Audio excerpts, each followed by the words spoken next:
Hello guys, once again हम लेकर आ गए हैं I am the faded villain chapter 326। अगर आपने प्रीवियस चैप्टर नहीं देखा है तो जाकर डिस्क्रिप्शन और कमेंट बॉक्स में दिया गया लिंक जरूर चेक कर लो। चैप्टर 326 की बिगिनिंग में जैसे ही थर्ड एंशिएंट एंसेस्टर ने रीइंकार्नेशन डाउ प्लेटफॉर्म को एक्टिवेट किया, वो उसके हाथ में हल्का सा चमकने लगा, लेकिन अगले ही पल अचानक एक तेज गोल्डन लाइट फूट पड़ी जिसने उसे पूरी तरह एंगल्फ कर लिया और आसपास का पूरा स्पेस रोशन हो गया। दूर आसमान में ज्वेर हवा में होवर कर रहा था और उसके साथ उसकी इंपीरियल सिस्टर भी थी। दोनों ही कंफ्यूजन में उस तरफ देख रहे थे, समझ नहीं पा रहे थे कि आखिर क्या हो रहा है। तभी अचानक जियानान का चेहरा पीला पड़ गया और उसके गाल पर कोल्ड स्वेट बहने लगा, क्योंकि उसने अचानक महसूस किया एक बेहद टेरिफाइंग और बेहद प्रोफाउंड ऑरा कहीं से डिसेंड कर रहा था। ज्यूअर भी अपनी एल्डर इंपीरियल सिस्टर की रिएक्शन देखकर चौंक गई और धीरे से बुदबुदाई, टेरिफाइंग, प्रोफाउंड। उसके मन में आया कि शायद एंशिएंट एंसेस्टर्स आ चुके हैं, लेकिन जैसे ही लाइट धीरे धीरे डिम हुई, जियानान ने सिर हिलाते हुए कहा, नो। उसकी आवाज टेंस थी। उसने जोड़ा कि ये पावर का ऐसा टेरर है जिसे समझ पाना और भी ज्यादा मुश्किल है। उसकी नजर थोड़ी ऊपर उठी और उसने महसूस किया कि एब्सोल्यूटियन स्काइज के अंदर कुछ बहुत भयानक होने वाला है। और जैसे ही उसके मुंह से ये शब्द निकले, अचानक एक हाथ प्रकट हुआ और उसने थर्ड एंशिएंट एंसेस्टर को सीधे गर्दन से पकड़ लिया। संघर्ष करते हुए थर्ड एंशिएंट एंसेस्टर ने मुश्किल से शब्द निकाले, एंशिएंट हेवनली वेनेरेट ऑफ रीइंकार्नेशन। उसकी आवाज कांप रही थी। उसके मन में कंफ्यूजन भर गया था। वो समझ नहीं पा रहा था कि वो यहाँ कैसे आ गया। वो सोच रहा था कि क्या रीइंकार्नेशन प्लेटफॉर्म उन्हें गाइड करने के लिए नहीं था, लेकिन सामने खड़े फिगर ने बस कैजुअली अपनी पकड़ थोड़ी टाइट की और अगले ही पल उसका सिर तुरंत क्रश हो गया और फट गया। एक हल्की हंसी सुनाई दी और उस फिगर ने कहा कि काउंटलेस एजेस बीत चुके हैं, फिर भी वे लोग इस दुनिया के इस छोटे से कोने में संतुष्ट होकर बैठे रहे, अभी भी इतने नईव हैं। उसने आगे कहा कि जब उन्होंने उसे उस समय वेल वाटर का वो बाउल दिया था, तभी से वह उन पर नजर रखे हुए था। फर्क बस इतना था कि पहले वो इतने कमजोर नहीं थे जितने अब हो गए हैं। फिर वॉइड से धीरे धीरे बाहर कदम रखते हुए उसने कहा कि अब रिवॉर्ड्स हार्वेस्ट करने का समय आ गया है। उसी समय ब्राउन रोब्स पहने फर्स्ट एंशिएंट इमॉर्टल एंसेस्टर ने अपनी आंखें सिकोड़ते हुए पूछा कि क्या वो शुरू से ही उनके खिलाफ स्कीम कर रहा था। पास खड़े गुचेंग ने हल्की सी हंसी उड़ाई और एमेजमेंट भरे टोन में पूछा, तो आखिरकार तुम्हें समझ आ ही गया। ब्लू रोब्स पहने सेकंड एंशिएंट इमॉर्टल एंसेस्टर ने गुस्से में दांत भींचते हुए गुचेंग का नाम पुकारा, लेकिन उसी वक्त एंशिएंट हेवनली वेनेरेट ऑफ रीइंकार्नेशन ने अम्यूजमेंट भरी नजर से गुचेंग की तरफ देखा। अगले ही पल वह सीधे गुओंग के सामने प्रकट हो गया। उसकी मूवमेंट इतनी तेज थी कि उसे देख पाना लगभग इम्पॉसिबल था। एक्साइटमेंट भरी आवाज में उसने पूछा कि क्या गुचेंग इस बूढ़े आदमी का सक्सेसर है। गुचेंग अंदर ही अंदर उसकी स्पीड देखकर चौंक गया। उसे तुरंत एहसास हो गया कि ये आदमी सच में इमॉर्टल रियलम एक्सपर्ट है, लेकिन इससे पहले कि वो कुछ जवाब दे पाता, ब्राउन रोब्स वाला फर्स्ट एंशिएंट इमॉर्टल एंसेस्टर हंसी उड़ाते हुए बोला कि गुचेंग उसका सक्सेसर नहीं है। उसने ठंडे स्वर में कहा कि गुचेंग ने असली सक्सेसर को मार दिया और उसका इनहेरिटेंस चुरा लिया। ये सुनकर गुचेंग और एंशिएंट हेवनली वेनेरेट दोनों कुछ पल के लिए चुप हो गए। एंशिएंट हेवनली वेनेरेट कुछ क्षण शांत रहा और उसकी ऑरा हल्की सी बदल गई। फिर उसके चेहरे पर हल्की मुस्कान आई। उसने गुचेंग के कंधे पर हाथ रखा और शांति से कहा कि इनहेरिटेंस हमेशा कैपेबल व्यक्ति का होता है और उसे इससे फर्क नहीं पड़ता कि वो कैसे मिला। उसने आगे कहा कि हालात चाहे जैसे भी रहे हों, जब तक गुचेंग ने उसका इनहेरिटेंस हासिल किया है तब तक वही उसका सक्सेसर है। जैसे ही गुचेंग कोई मूव करने वाला था, वह अचानक रुक गया। अगले ही पल उसने थोड़ा झुककर पूछा कि अगर ऐसा है तो क्या इस जूनियर को उन्हें मास्टर कहकर संबोधित करना चाहिए। एंशिएंट हेवनली वेनेरेट ने हल्के से अपना दाहिना हाथ उठाकर उसे डिसमिस कर दिया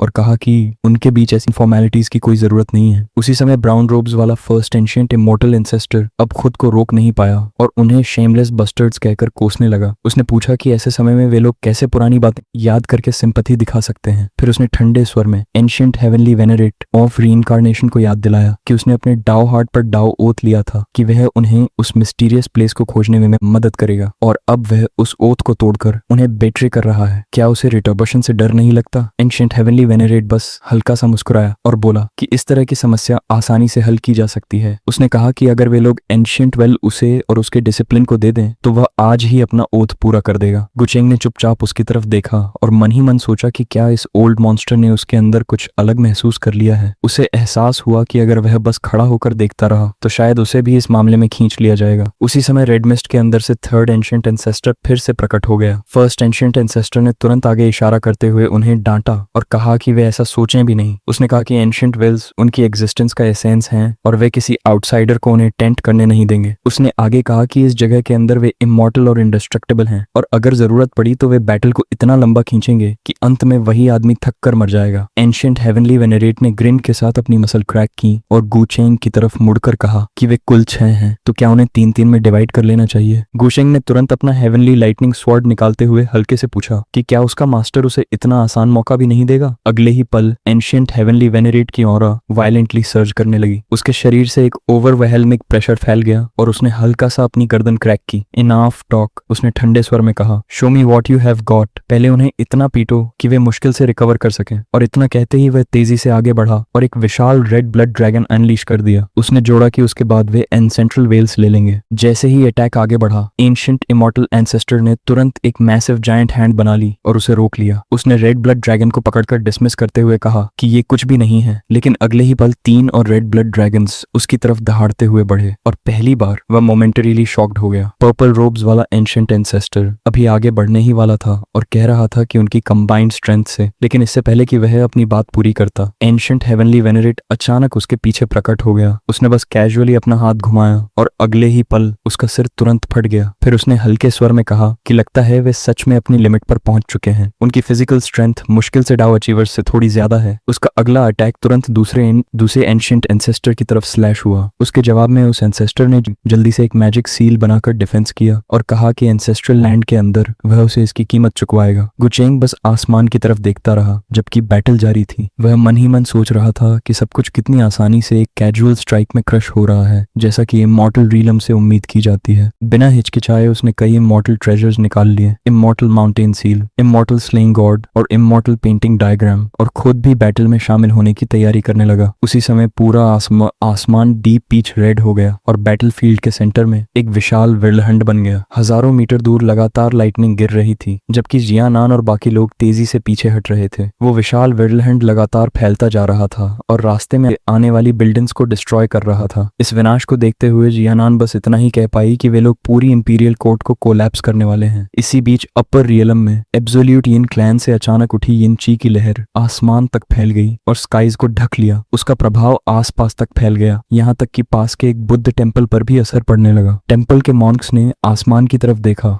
और एब्सोल्यूट इन एनर्जी की ओवरवेलमिंग सर्ज को महसूस किया। कहीं और masked crow Prince Phoenix lady की कमर पकड़े खिड़की के पास खड़ा था। दोनों ही आसमान में फैल रहे उसी टेरिफाइंग फेनोमेनन को देख रहे थे। इटर्नल इमॉर्टल एकेडमी में 2 बूढ़े एकेडमिक डीन्स शांति से गू का खेल खेल रहे थे। उनमें से बोल्ड बूढ़े आदमी ने कैजुअली कहा कि गू सरनेम वाला वह यंग फेलो काफी समय से एकेडमी वापस नहीं आया है। ग्रे रोब्स पहने बूढ़े आदमी ने हल्का सा सिर हिलाया और कहा कि वह लड़का अब सच में एक ऐसी ताकत बन चुका है जिसे हल्के में नहीं लिया जा सकता। फिर थोड़ी क्यूरियोसिटी के साथ उसने पूछा कि उसका फेलो डाविस्ट, जो हमेशा वर्ल्डली मैटर्स को इग्नोर करता था, अचानक उसमें इंटरेस्ट क्यों ले रहा है। ओल्ड बूढ़ा आदमी बस हल्का सा मुस्कुराया और बोला कि उसे बस वह लड़का काफी इंटरेस्टिंग लगता है। थोड़ी देर रुककर उसने और भी जोड़ा कि शायद एक बात ऐसी है जो दूसरा नहीं जानता। गुचेंग पहले ही श्याओ का दिल चुरा चुका है। ग्रे रोब्स वाला बूढ़ा आदमी सोचते हुए अपनी दाढ़ी सहलाने लगा और बोला कि गुचेंग की वुमनाइजिंग उसकी स्ट्रेंथ की फाउंडेशन पर टिकी हुई है। हालांकि उसे गुचेंग खास पसंद नहीं था, फिर भी उसने माना कि वह उसकी काफी रिस्पेक्ट करता है। उसने कहा कि गुचेंग का टैलेंट कु फैमिली के किसी भी एंशिएंट एंसेस्टर के बराबर है। लेकिन अगले ही पल उसका एक्सप्रेशन अचानक बदल गया। उसकी आंखें डिसबिलीफ में फैल गईं और उसके चेहरे पर कोल्ड स्वेट टपकने लगा। वह अचानक खिड़की की तरफ मुड़ा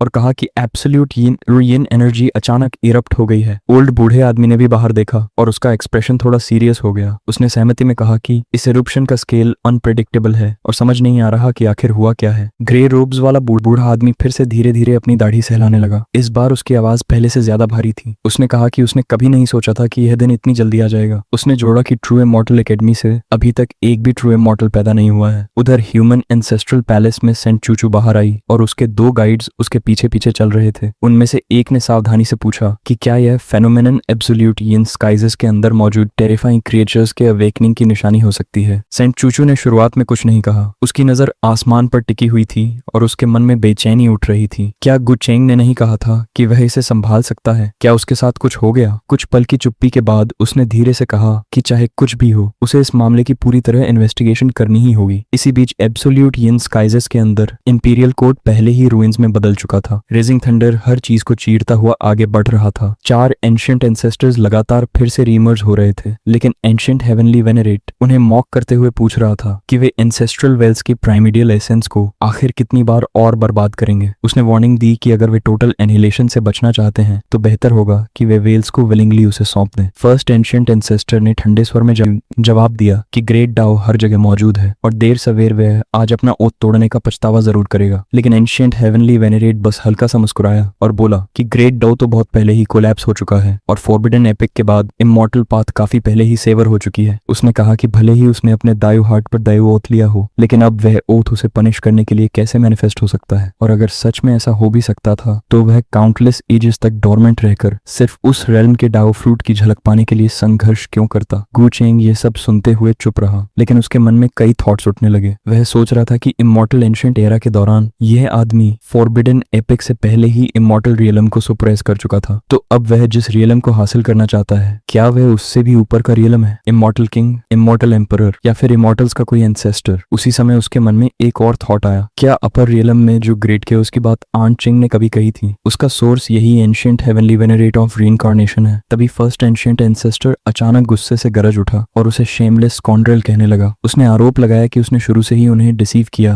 और उनके खिलाफ स्कीम रची। उसकी आवाज गुस्से से भर गई थी। फिर ठंडे डिटर्मिनेशन के साथ उसने कहा कि अगर वे एंसेस्ट्रल वेल्स की रक्षा नहीं कर सकते तो वह आदमी भी उन्हें कभी हासिल नहीं कर पाएगा। अचानक छहों एंशिएंट एंसेस्टर्स एक साथ मूव करने लगे और उन्होंने मिलकर एक विशाल फॉर्मेशन बना ली। उनकी आवाज एक चिल्लिंग चंट की तरह गूंजने लगी। मेरी सोल को जलाकर वो अंडरवर्ल्ड को कर्स करो, हेवन और अर्थ को उलट दो और सन और मून अपनी लाइट खो दें। Ancient heavenly venerate on free incarnation, हम तुम्हें कर्स करते हैं। यह सुनकर एंशिएंट हेवनली वेनरेट का एक्सप्रेशन तुरंत बदल गया। उसके चेहरे पर एगिटेशन साफ दिखने लगी। उसने चिल्लाकर पूछा कि क्या वे सच में एंसेस्ट्रल वेल्स की ओरिजिन पावर के आखिरी रेमिनेंट्स भी ड्रेन करके उन्हें कर्स करना चाहते हैं? बिना देर किए उसने गु चेंग को पुकारा और कहा कि वह उन्हें रोक कर रखेगा और गु चेंग जल्दी से वेल्स के सोर्स को जितना हो सके गैदर कर ले। लेकिन गु चेंग ने शांत स्वर में जवाब दिया कि वे लोग सिर्फ उसे कर्स कर रहे हैं, उसे नहीं। यह सुनकर एंशिएंट हेवनली वेनेरेट का चेहरा इरिटेशन से अंधेरा हो गया। उसने गु चेंग को गुस्से से घूरा और जल्दी जाने का आदेश दिया। उसी समय फर्स्ट एंशिएंट इमॉर्टल एंसेस्टर ने मॉकिंग लाफ छोड़ी और पूछा कि क्या वह सच में सोचता है कि अब भी उसके पास समय बचा है। उसकी आवाज ठंडी हो गई और उसने कहा कि वे सब यहीं साथ मरेंगे। अगले ही पल फॉर्मेशन के अंदर से एक वायलेंट और ओवरवेलमिंग कर्स्ड एनर्जी इरप्ट हो गई। वह पावर तेजी से फैलने लगी और पूरे एब्सोल्यूटियन स्काइज को एंगल्फ करने लगी। लेकिन जैसे ही कर्स्ड एनर्जी फैलने लगी, एंशिएंट हेवनली वेनेरेट ने शांत भाव से अपना हाथ उठाया। सिर्फ एक मोशन में उसने उसके एक्सपेंशन को रोक दिया। उसके चेहरे पर कॉन्फिडेंट ग्रिन आ गया और उसने कहा कि वह रीइंकार्नेशन की पावर बिल्ड करता है, इसलिए थोड़ा समय खरीद लेना उसके लिए कोई मुश्किल बात नहीं है। वैसे भी उसने जोड़ा, उसे सिर्फ सोर्स की परवाह है। उनके कर्सेस उसके लिए बस एक मजाक से ज्यादा कुछ नहीं है। इस मौके का फायदा उठाते हुए गु चेंग तुरंत मूव कर गया। वह तेजी से एब्सोल्यूटियन स्काइज के एंसेस्ट्रल लैंड के अंदर गहराई तक उड़ता हुआ सीधा एंशिएंट वेल्स की तरफ पहुंचा। जैसे ही वह वहां पहुंचा, उसने तुरंत नोटिस किया कि वेल के अंदर की यिनची पहले ही कम होने लगी है। उसने हल्का सा भौहें सिकोड़ते हुए सोचा कि क्या वे सच में साथ मरने का फैसला कर चुके हैं। फिर हल्की सी साई लेते हुए उसने कहा कि अफसोस, इस बार वह सब कुछ अपने पास नहीं रख पाएगा। बिना देर किए उसने अपना इमॉर्टल वेस्ट ट्रेजर निकाल लिया और साथ ही वह ईरी दिखने वाला कैडल भी, जो जियानान ने उसे पहले दिया था। कुछ पल के लिए वह सोचने लगा कि सोर्स को कैसे डिवाइड किया जाए। धीरे धीरे उसके चेहरे पर एक स्लाई ग्रिन उभर आया और धीरे से उसने बुदबुदाया, थोड़ा सा अपने मास्टर के लिए और बाकी अरबों हिस्से खुद के लिए। Gu Cheng is truly a man of culture है। गाइज, ये चैप्टर यहीं एंड होता है। वीडियो पसंद आई हो तो लाइक और सब्सक्राइब करना मत भूलना। Bye bye.